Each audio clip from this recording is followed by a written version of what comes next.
1 Nefi, capítulo 4. Nefi mata Labão por ordem do Senhor e depois se apodera das placas de latão por meio de um estratagema. Zorã decide unir-se à família de Lei no deserto, aproximadamente 600-592 AC. E aconteceu que falei a meus irmãos dizendo: subamos novamente a Jerusalém e sejamos fiéis aos mandamentos do Senhor, pois eis que Ele é mais poderoso que toda a terra. Então, por que não há de ser mais poderoso que Labão e seus 50, sim, ou mesmo suas dezenas de milhares? Subamos, portanto, sejamos fortes como Moisés, porque ele, por certo, falou às águas do Mar Vermelho, e elas dividiram-se para um e outro lado. E nossos pais saíram do cativeiro, passando sobre terra seca, e foram seguidos pelos exércitos de Faraó, que se afogaram nas águas do Mar Vermelho. Agora eis que sabeis que isso é verdade. E sabeis também que um anjo vos falou. Como, pois, podeis duvidar? Subamos. O Senhor tem poder para livrar-nos, como livrou nossos pais, e para destruir Labão, como destruiu os egípcios. Ora, depois de haver eu dito estas palavras, ainda estavam irritados e continuaram a murmurar.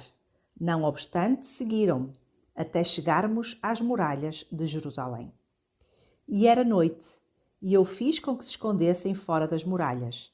E depois de se haverem eles escondido, eu, Nefi, penetrei sorrateiramente na cidade e dirigi-me à casa de Labão.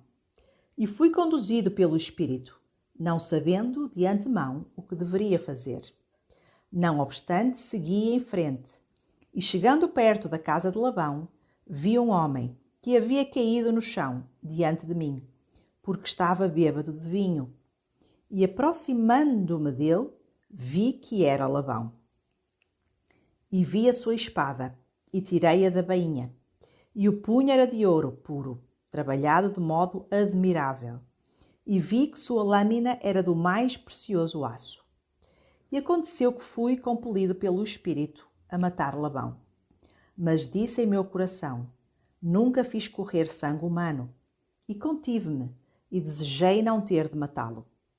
E o Espírito disse-me outra vez: eis que o Senhor o entregou em tuas mãos.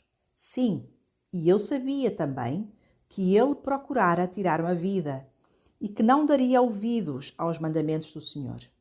E também se apoderara de nossos bens. E aconteceu que o Espírito me disse outra vez: mata-o, pois o Senhor entrega-o em tuas mãos. E eis que o Senhor mata os iníquos, para que sejam cumpridos seus justos desígnios. Melhor é que pareça um homem do que uma nação degenere e pereça na incredulidade. E então, quando eu, Nefi, ouvi estas palavras, lembrei-me das palavras que o Senhor me dissera no deserto: se a tua semente guardar os meus mandamentos, prosperará na terra da promissão. Sim, e pensei também que eles não poderiam guardar os mandamentos do Senhor, segundo a lei de Moisés, a menos que tivessem a lei. Sabia também que a lei estava gravada nas placas de latão. E também sabia que o Senhor havia entregado Labão em minhas mãos, por esse motivo, para que eu pudesse obter os registros de acordo com os seus mandamentos. Obedeci, portanto, à voz do Espírito, e peguei Labão pelos cabelos e cortei-lhe a cabeça com sua própria espada. E depois de ter-lhe cortado a cabeça com sua própria espada, tirei-lhe as vestimentas e coloquei-as sobre o meu próprio corpo. Sim, cada uma delas, e cingi meus lombos com a sua armadura. E depois de haver feito isso, dirigi-me ao tesouro de Labão. E quando me dirigia ao tesouro de Labão, eis que vi o servo de Labão que guardava as chaves do tesouro. E com a voz de Labão ordenei-lhe que me seguisse ao tesouro. E ele supôs que eu fosse seu amo Labão, porque viu as vestimentas e também a espada que eu levava à cintura. E falou-me a respeito dos anciões dos judeus, pois sabia que seu amo, Labão, havia estado com eles durante a noite. E eu falei como se fora Labão. E disse-lhe também que eu levaria as gravações que estavam nas placas de latão a meus irmãos mais velhos, que estavam fora das muralhas. E também ordenei-lhe que me seguisse. E supondo ele que eu me referisse aos irmãos da igreja e que eu verdadeiramente fosse Labão, a quem eu havia matado, seguiu-me. E falou-me muitas vezes sobre os anciãos dos judeus, enquanto eu me dirigia para meus irmãos, que estavam fora das muralhas. E aconteceu que, quando me viu, Lamã ficou com muito medo, e também Lemuel e Sam, e fugiram de mim, porque pensaram que eu fosse Labão e que ele me houvesse matado, e que procurasse também tirar-lhes a vida. E aconteceu que os chamei, e eles me ouviram. Portanto, pararam de fugir de mim. E aconteceu que, quando o servo de Labão viu meus irmãos, pôs-se a tremer, e estava para fugir de mim e voltar para a cidade de Jerusalém. E agora eu, Nefi, sendo um homem de grande estatura, e havendo também recebido muita força no Senhor, lancei-me sobre o servo de Labão, e segurei-o para que não fugisse.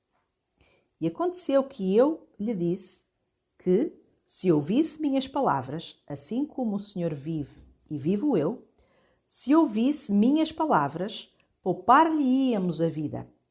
E disse-lhe, sob juramento, que não precisava temer, que seria um homem livre, como nós, se descesse conosco ao deserto. E também lhe disse, certamente o Senhor nos ordenou que procedêssemos assim, e não seremos diligentes em guardar os mandamentos do Senhor? Se quiseres, portanto, descer ao deserto, ao encontro de meu pai, terás lugar conosco. E aconteceu que Zorã criou coragem com minhas palavras. Ora, Zorã era o nome do servo, e ele prometeu que desceria para o deserto até o lugar onde estava nosso pai. Sim, e jurou também que permaneceria conosco daquele momento em diante. Ora, desejávamos que ele permanecesse conosco para que os judeus não soubessem que a nossa fuga para o deserto, com receio de que nos perseguissem, para destruir-nos. E aconteceu que, quando Zorã nos fez o juramento, nossos temores cessaram a seu respeito. E aconteceu que tomamos as placas de latão e o servo de Labão e partimos para o deserto e viajamos até à tenda de nosso pai.